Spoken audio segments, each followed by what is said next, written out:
বাইরে সৌদিদের প্রচুর টাকা, তাদের টাকার কোনো শেষ নেই। আমার পিছনে এই যে এই ডিবি বক্সটা দেখতেছেন কীরকম সুন্দরভাবে রেডি আছে।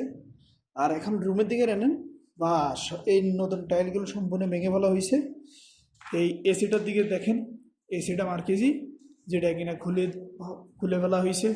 তারপরে এই দেখতেছেন রুমের যত জিপসন বোর্ড সকল কিছু রেডি, কিন্তু কিছুক্ষণ পরে এই সকল কিছু কিন্তু ভাঙতে হবে। কেন ভাঙতে হবে? ডিজাইনে বেশ কম হয়ে গেছে, ডিজাইনের ভালো লাগে না।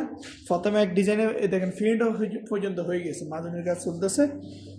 এখন একটা ডিজাইন ছাড়ে আবার আরেকটা ডিজাইনে দেখতে হবে, দেখতেছেন নতুন কত টাকা। এই একটা একটা টাইলস লাগাতে আমাদের দেশে কমসে কম 1,500-2,000 টাকা খরচ হয়, কিন্তু তাদের টাকার কোনো পরোয়া নেই।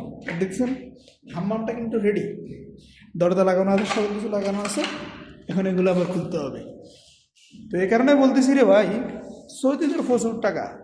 তারা সেকেন্ডের আগামাথায় ড্রয়িং চেঞ্জ করবে, সেকেন্ডের আগামাথায় মানে তাদের ওই পছন্দ চেঞ্জ করবে।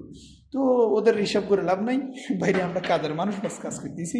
প্ল্যান দিব, নতুন প্ল্যান দিব, এক প্ল্যানে কাজ করিম, আবার না হইলে আবার অন্য প্ল্যানে কাজ করিম। তো এখন খুলতে চলে আসছি, এখন হাতে স্প্রেড ডিল আছে ও তারপর প্লাস্টার যেগুলো আছে। এখন সর্বপ্রথম ডিবি খোলার কাজ শুরু করব।